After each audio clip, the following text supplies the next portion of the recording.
Du 12 au 14 septembre 2024, les populations de l'ouest de la Côte d'Ivoire rendront hommage au président de la République, Alassane Ouattara. Dans cet entretien accordé à l'Intelligent TV dans ses bureaux, à la permanence du district des montagnes, sise à Abidjan-Cocody, le ministre-gouverneur Albert Flendé explique les raisons et les enjeux de cet événement, tout en invitant les filles et les fils du Grand Ouest à la mobilisation pour une cérémonie d'hommage à la hauteur des réalisations effectuées par le chef de l'État dans le district des montagnes.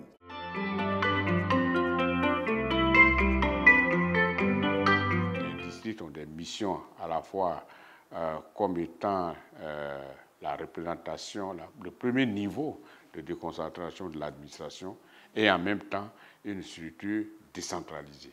Parce que dans le conseil des districts, vous avez les présidents du conseil, certains de leurs vice-présidents, vous avez les maires et dans certains districts, il y a les adjoints au maire. Voilà, les districts, c'est ça. C'est une entité administrative de type particulier qui intervient comme étant un élément de coordination, de suivi et d'évaluation des politiques qui sont mises en œuvre par l'État au niveau de chacun des territoires. Alors, l'un des instruments qui se trouve être parmi les missions des districts, c'est d'élaborer un schéma directeur qui est le document de planification du district. Et donc, en ce qui nous concerne, ce document a été élaboré et est déposé sur la table du gouvernement.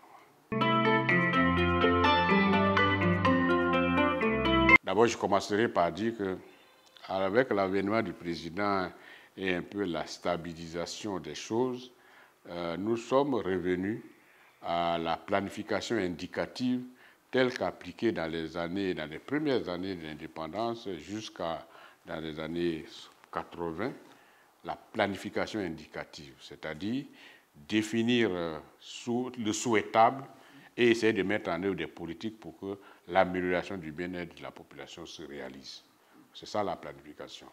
Donc, avec cette planification et tout ce que le président a promis aux Ivoiriens, c'est-à-dire, je me rappelle bien, lorsque j'étais maire de Mans, en 2008, j'ai reçu le président Ouattara en tant que candidat à la candidature de son parti, en train de faire la pré-campagne. Et donc, pendant cette période et pendant la campagne de 2010, il a promis aux Ivoiriens des réalisations dans les différentes régions. Souvent même, il allait au niveau des départements. Il annonçait des chiffres en dizaines, voire même en centaines de milliards, ce qui nécessitait effectivement des milliards de francs. Et lorsqu'il a pris fonction, effectivement, il a commencé avec le plan national de développement 2012-2016, le plan national de développement 2016-2020 et aujourd'hui 2021-2025. C'est dans le cadre de ces plans-là que les réalisations sont faites.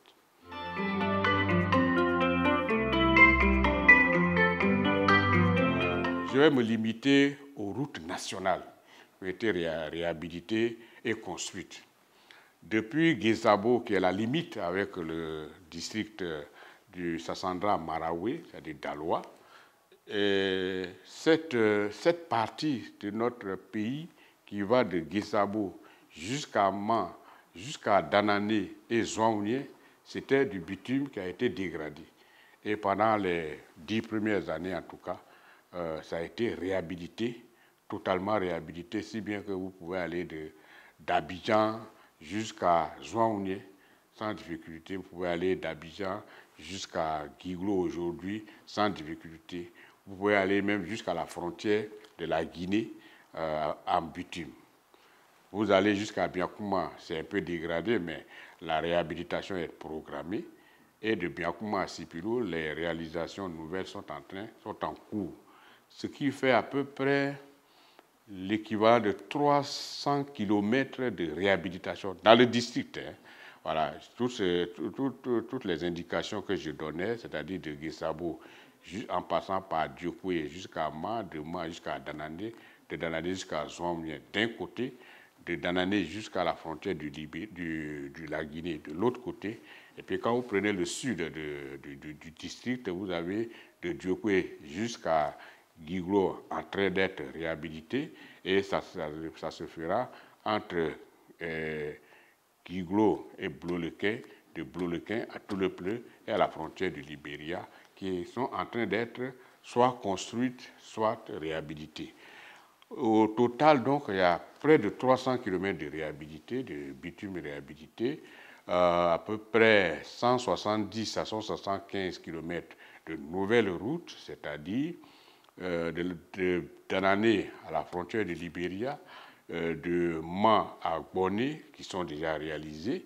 Et puis, il y a Sipilou, Biakouma Sipilou, qui est en cours de réalisation. Et, j'ai dit tout à l'heure, Plolequin, Toulepleu, frontière du Libéria, en train de réalisation. Donc, toutes ces infrastructures existent, sans compter les grands ponts, que sont, par exemple, le pont de Guiglo, qui est un pont emblématique, et puis le pont de la frontière avec le Woroba, c'est-à-dire le bac de Sémia. Donc, toutes ces réalisations-là, sans compter on appelle ça, tout l'entretien routier qui se fait sur les routes en terre, qui se font vraiment de façon annuelle dans notre région. Et en tout cas, au niveau donc de la route, de l'équipement routier, voilà le bilan, c'est-à-dire où on en est.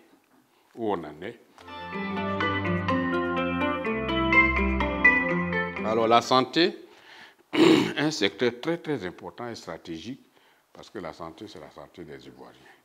Alors, nous étions dans une situation presque dans l'abîme, dans les années 2000 jusqu'à 2009-2010, avec la politique qui a été mise en place. On a d'abord les nouvelles constructions.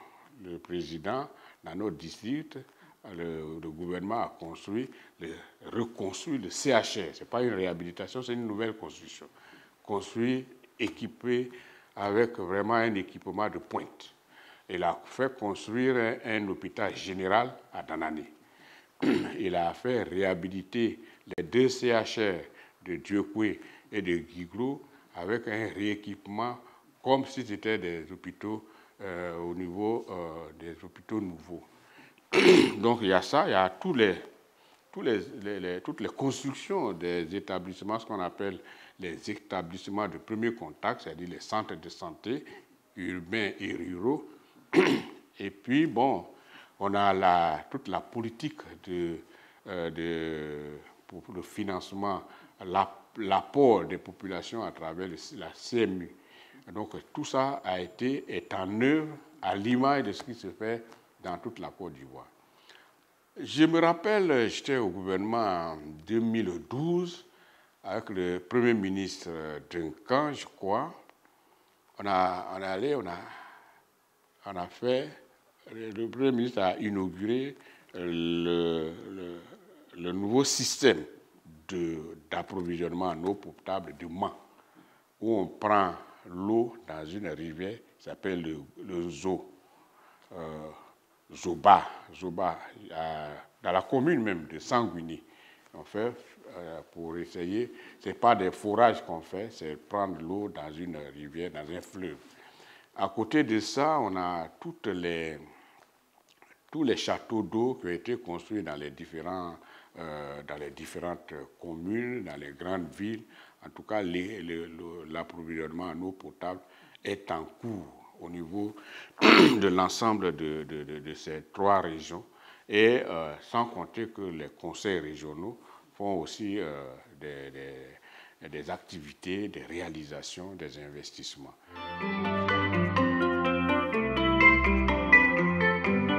L'électrification, c'est une des réussites du président Alassane Ouattara parce que c'est une volonté politique de faire en sorte que les populations accèdent, soient couvertes par l'électricité, que l'électricité arrive dans les villages à travers 2 programmes, le PRONER et le PEPT. Le PRONER, c'est la réalisation de l'électrification, ce qu'on appelait dans le temps le programme araignée, où on construisait, mais pour le président Alassane Ouattara, ça a été systématique, c'est-à-dire il est parti d'un principe que tous les villages qui ont plus de 500 habitants doivent être électrifiés. Aujourd'hui, ça se traduit en termes de 71% de couverture dans le Tokwi et 76 à 77, 80% d'ailleurs pour le Guémon et à peu près 86% pour le Cavali. Ça, c'est la situation. Voilà.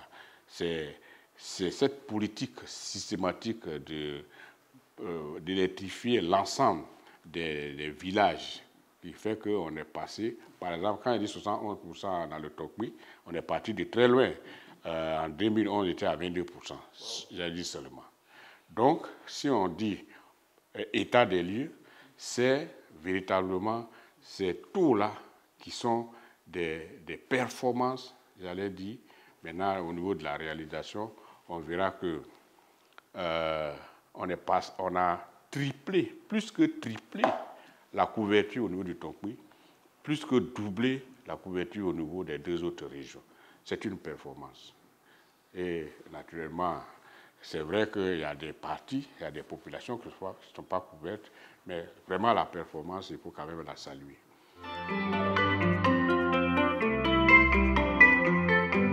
Dans le cadre de la politique de décentralisation de l'université, c'était en cours, mais c'était lent.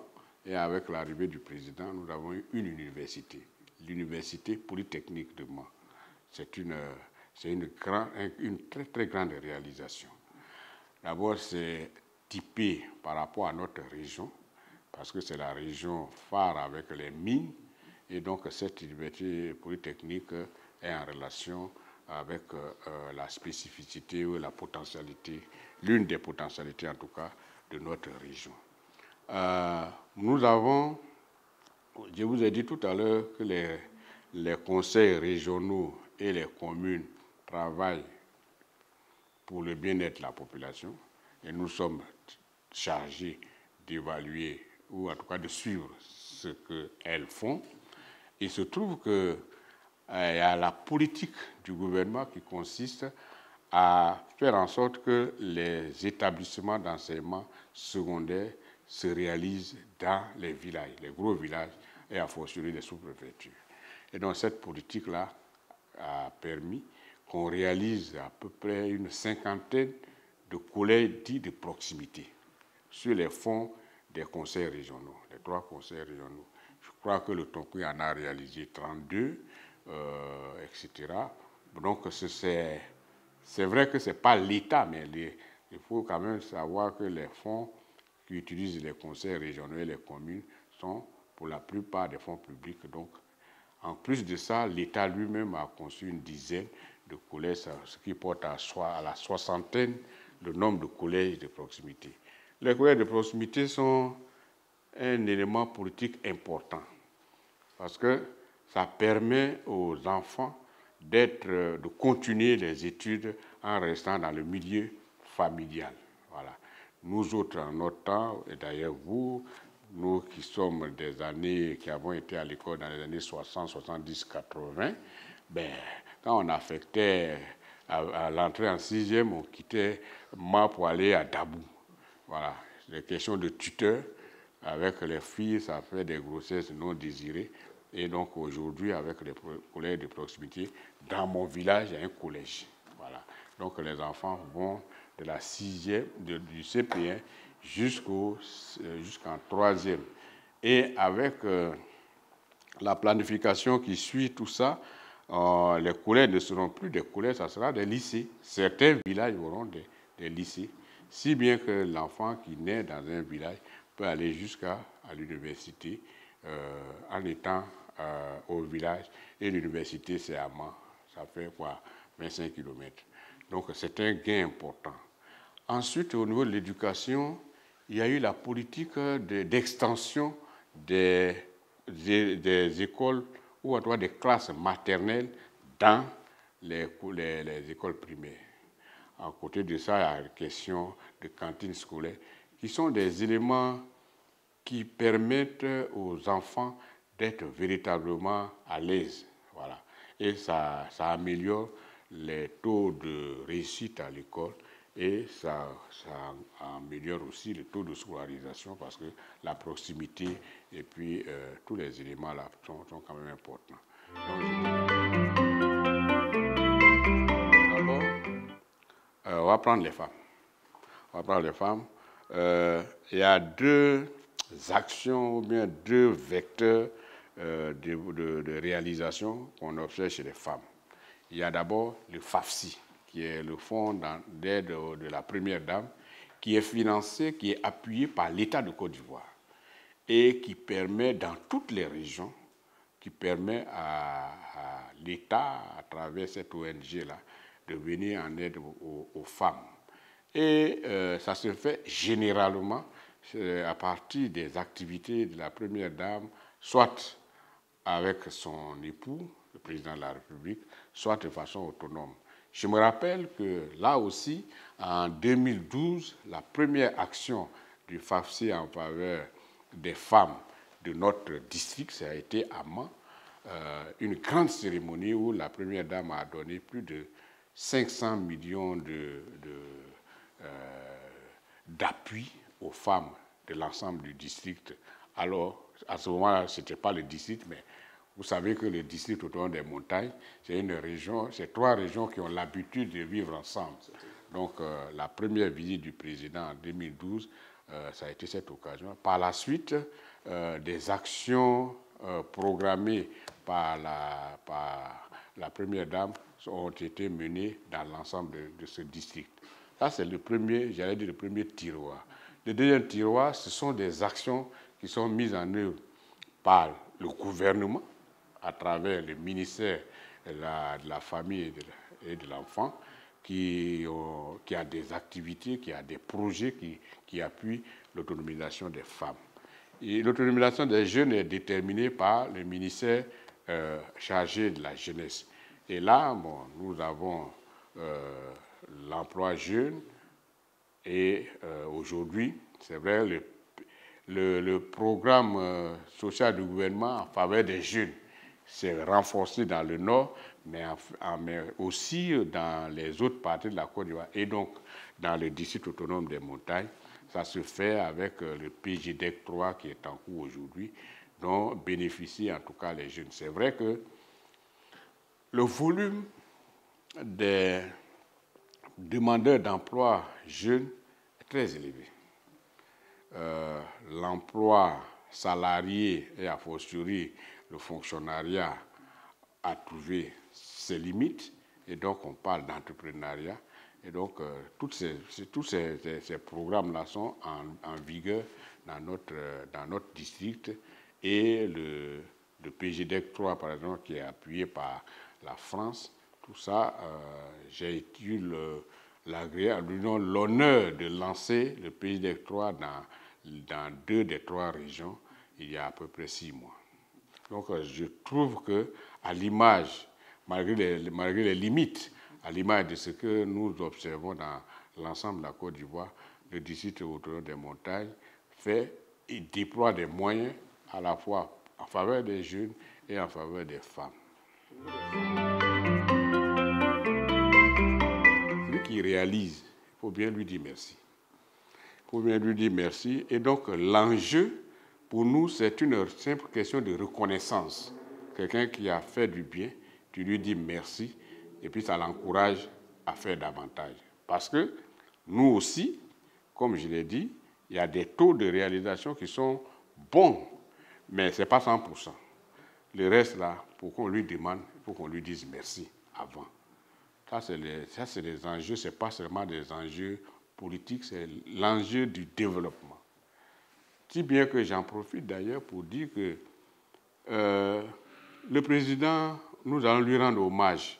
C'est un acte républicain, c'est un acte, c'est-à-dire ce que j'ai dit tout à l'heure, ça va la reconnaissance. Nous, chez nous, les Yakuba, les Dan et les Oué, c'est notre vertu, on est habitué à ça, celui qui nous rend service, on lui dit merci. Donc on lui dit merci, ça l'encourage aussi à aller de l'avant. Et quand vous allez lui demander, il va se rappeler que vous êtes un peuple reconnaissant. Quand on fait quelque chose, vous dites merci. Donc voilà, tous ces éléments-là sont des enjeux économiques, de développement, enjeux sociaux. Et donc, nous sommes vraiment à l'aise, nous les cadres de notre district, pour organiser cette reconnaissance-là.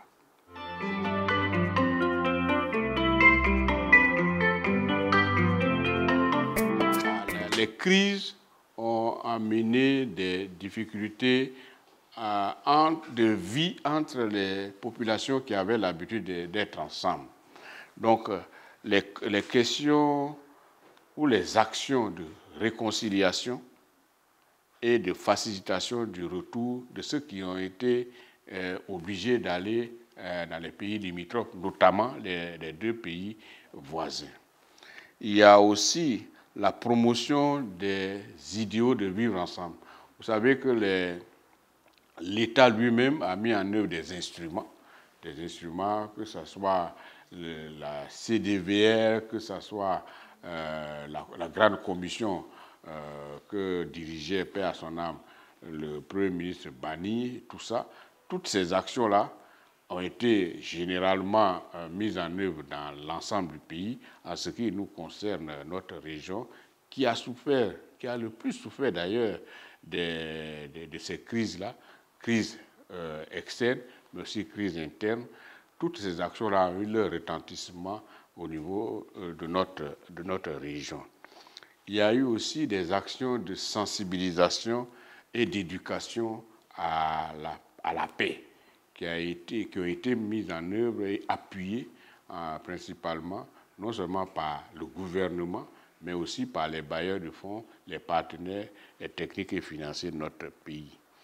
Il y a eu, comme je l'ai dit tout à l'heure, le renforcement de la sécurité, aussi bien à la frontière de notre pays face aux deux autres pays-là, mais aussi et surtout la sécurité intérieure avec la police de proximité qui a été mise en œuvre, le renforcement et la constitution de nouveaux commissariats, la mise en œuvre des grandes régions de gendarmerie.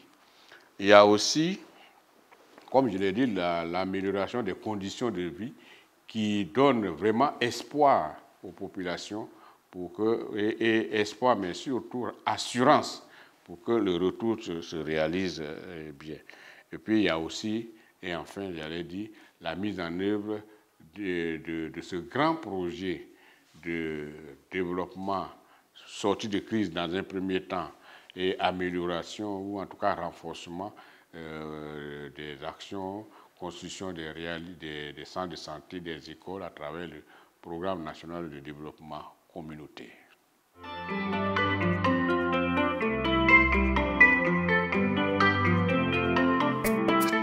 Les choses se passent relativement bien, mais les attentes sont toujours fortes.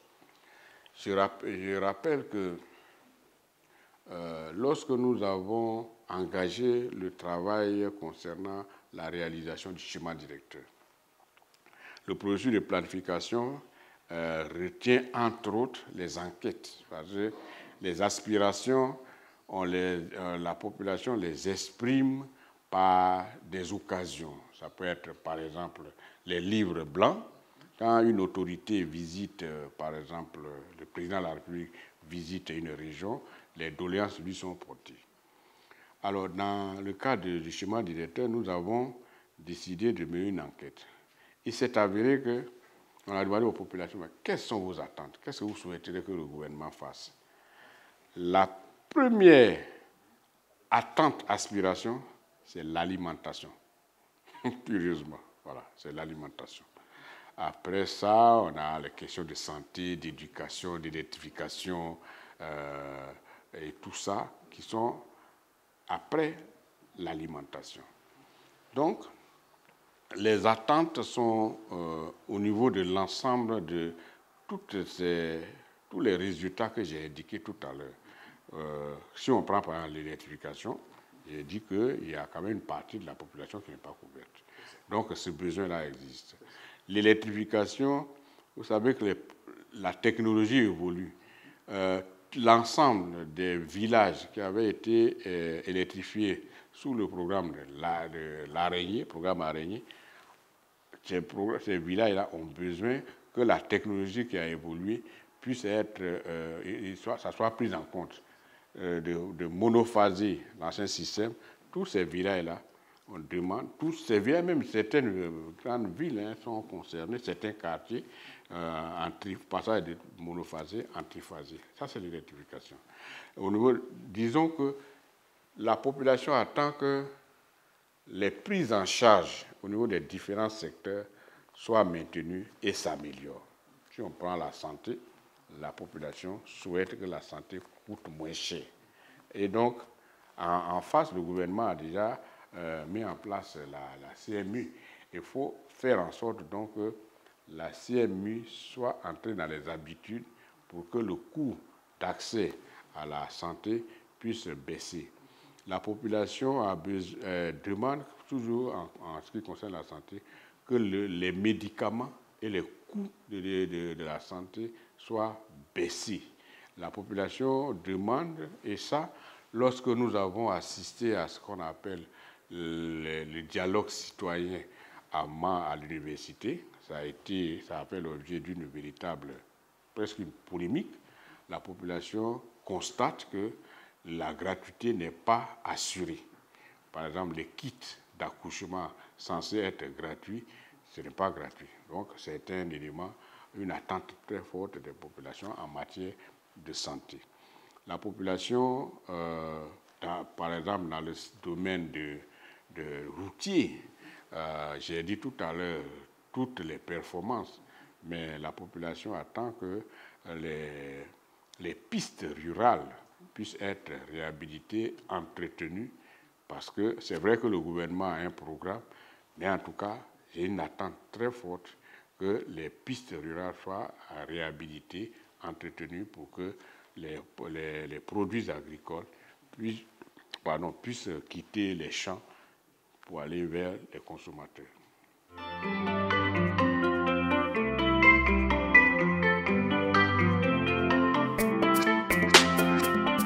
Je lance un appel solennel aux plus de 3 millions d'habitants du district autonome des montagnes. Je lance cet appel solennel surtout au peuple d'An et Oué, peuple connu et reconnu pour leur culture d'hospitalité, de la gratitude et de la reconnaissance, valeurs et vertus cardinales qui caractérisent et fondent leur grandeur. Durant 3 jours, nous aurons l'immense honneur de recevoir sur la terre de nos ancêtres, sur nos terres, le vice-président de notre pays. Visite exceptionnelle, visite historique. Nous devons la marquer à jamais d'une pierre blanche. C'est une grande page de notre histoire collective et individuelle qui s'écrit les 12, 13 et 14 septembre 2024 dans le Tonkpi, le Guémon et le Kavali. Une grande page sacrée que nous devons transmettre de génération en génération. Je demande à chacune et à chacun de se mobiliser et de prendre une part active à toutes les étapes de cette visite. Tous, toutes et tous, nous sommes un peuple debout, un peuple qui a de la mémoire et qui sait célébrer et rendre hommage à ses bienfaiteurs. Alassane Ouattara est notre plus grand bienfaiteur. Il est porteur de notre espoir, qu'il a su transformer en rêve et traduire en des actes concrets de développement. Il nous a rendu notre fierté. Ses nombreuses réalisations dans notre district en moins de 15 années parlent pour lui et traduisent les relations particulières et profondes qu'il a su tisser, entretenir et renforcer avec nos peuples d'An et Oué et toutes les communautés d'ici et d'ailleurs qui vivent sur notre vaste territoire de plus de 30 000 km², soit 10% du territoire national. Les peuples d'An et Oué sont indéfectiblement attachés au président Alassane Ouattara. Lui en tête et nous tous en rang serrés à ses côtés, continuons notre marche triomphale vers le développement. Le président Alassane Ouattara nous permet de rêver grand pour le Tonkoui, le Guémon et le Kavali. Il a fait et continue de faire de grandes choses pour nous hier et aujourd'hui. Mais il a prévu encore plus grand pour nous demain. Population du district autonome des montagnes, disons à Ado notre gratitude pleine et notre entière reconnaissance.